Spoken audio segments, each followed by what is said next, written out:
On, on behalf of the Celtics and my family in particular, I want to pray for Tyre Nichols' soul. I pray for Mrs. Wells, her heart, her soul. I pray for their family in real prayer, just praying for their grief and for their understanding of the situation. And to open up my heart, I do think there is multiple things here. There's a systemic issue, there's a cultural issue, there's a leadership issue.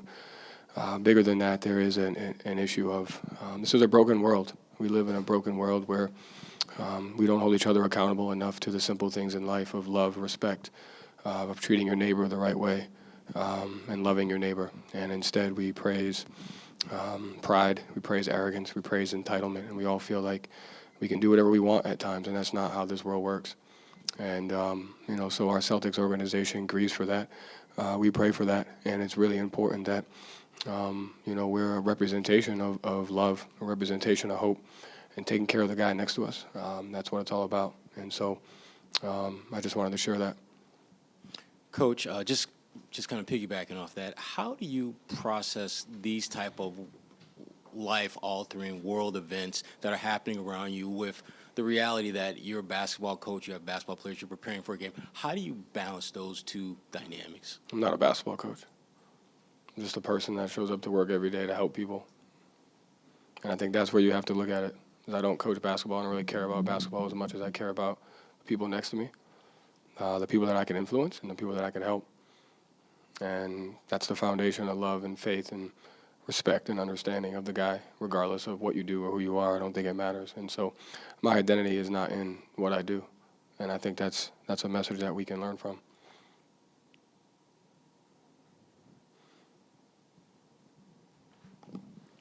Just about the game, how is Marcus Smart doing?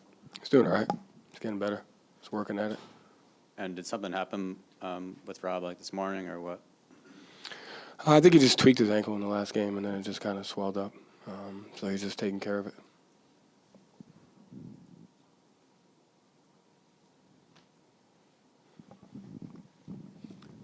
Joe, Jalen and Jason, the three-point percentage this year, a little down below their career averages, particularly Tatum on the pull-ups. Is there something you're seeing in their shot quality or just anywhere that could account for that?